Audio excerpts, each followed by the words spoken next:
He's last but certainly not least, here's Tom King with all the sports wrap-up. Thanks very much, Megan. Good to be back once again. Plenty of sport happening across Geelong. I suppose the Cats, the talking point at the moment. Through to another NAB Cup semi-final, of course, tomorrow night at the Dome, Docklands, Etihad Stadium, whatever you want to call it these days, because, well, I think the correct name is Etihad Stadium, but the AFL's not recognising it. The Cats take on the Blues. Now, last week an 18-point win over Port Adelaide last Saturday afternoon. Saw that game for K-Rock at Amy Stadium, and a scrappy affair until Matty Stokes split the game open in the last quarter. 3 quick goals and it was all said and done, and the Cats through to the Final Four, guaranteed $80,000. But the good news is for the Victorian Bushfire Appeal, $25,000 of that will be going to bushfire relief, obviously after those devastating Black Saturday fires back on February 7. So $25,000 of whatever they win from here on in will go. $180,000 for the winner. Now the Cats will want to win this one. The big story is they'll go to Bunbury in WA to play the Freo Dockers if they get rolled tomorrow night by the Blues. So another incentive you would think to stay out of trouble and get over the line tomorrow night. The Blues looking at maybe resting Judd and Favola, so they'll be a little bit under strength. Ablett, chance to return. Ling as well. Scarlett missed last week as well, so they'll come back. Bartel and Selwood, a couple of names that you would think that would be rested, having played 2 games already. Corey Enright, captain of the side last week, did a pretty good job, won the toss, kicked with the breeze and got the Cats off to a good start. He'll probably miss as well. The VFL side kicked off their pre-season campaign on Sunday. It was basically all their rookies, draftees, and then a sprinkling of local talent thrown in. There's about 25 local players looking to get themselves onto the VFL list. Among them, interestingly enough, Matheson medalist of 2007, the man who shared it with David Mensch, South Barwon's Mark Corrigan, and also one of the Carsons, Paul, from last year, from Geelong West St Peters, the winner of the Matheson medal. He is also trying out as a mature age recruit. So it'll be interesting to see what mix they go with this year. The Geelong VFL side, they continue this weekend. They play Williamstown tomorrow, 1 o'clock at Skilled Stadium. Then they play Collingwood next Saturday, March the 14th. So plenty happening with footy. Locally, some big news for the GDFL and East Geelong coach Adam Scrobelack. Well, until Monday night, he wasn't officially coach. He had been appointed on the guessing that he'd get his coaching accreditation back, and on Monday night in Melbourne he did. Of course, it was taken off him at the end of 2007 after he was convicted in Geelong court on a criminal matter. He has served that punishment. It was a community-based order. He then had it saw out last year just as a player with East Geelong, and they appealed it successfully on Monday night. Best of luck to Scrobber. Of course, East Geelong last won a flag as Eastern Suburbs back in the early 90s in the old GDFL Divi 2, but haven't tasted the ultimate success, GDFL Division 1, since about 1973. So hopefully those maroon and gold hearts will be beating true this year for a flag, and Scrobber just the man to lead them from the front after they got so agonisingly close in 2007, a 4-point loss, of course, to the Belmont Lions. Plenty happening in the world of cricket, and I no doubt that it'll be touched on tomorrow in the Geelong Cricket Show with Rawlo and the boys. South Barwon's phenomenal performance in winning the Victorian 2020 title. It was a knockout competition. Of course, they won their way through the qualifying here regionally, and then, of course, made their way to the MCG last Sunday, where they beat the Ashburton Willows. Ashburton, of course, captain coached by Peter Roach, the former Victorian wicketkeeper.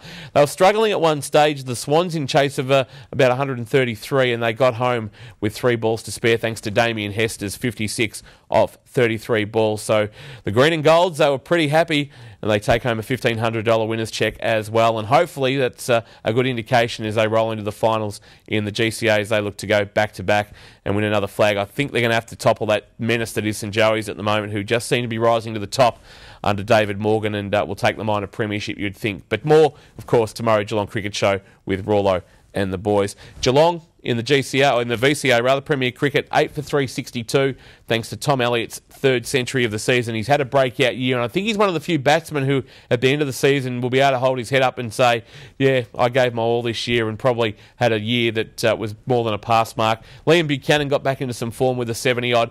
Now, they need to take 10 wickets tomorrow. If they can't do that, they can still miss the finals. If they take them, could still finish as high as 5th and get another crack at Carlton in the first week of the finals at Princes Park. So psychologically, this could mean a lot to the Cats tomorrow afternoon. Look to Wallaries and Carson to get the wickets. They need to make some early damage. They've got a good batting line up, the Blues.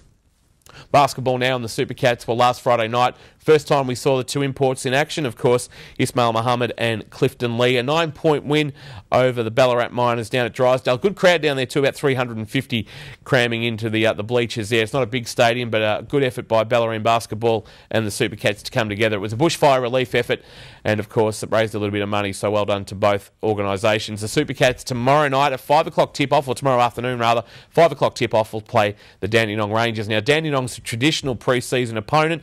Now, usually they don't play each other during the year because Dandenong used to be in the old Big V competition. Well, no longer are they in the Big V competition. They're back in Siebel after a 5-year absence. And, of course, the Super Cats will be looking to get another win on the board. Still missing Nathan Herbert, of course. He's tied up with the South Dragons. They, of course, game 2 tonight of their NBL Grand Final Series against the Melbourne Tigers. Surf Lifesaving, and there was a massive contingent down at Ocean Grove on the weekend, and well, the Ocean Grove Club, they made the most of home sand advantage to win their 10th straight Victorian Lifesaving title, spearheaded by Mark Graham and this year's Pier to Pub Women's winner Harriet Brown.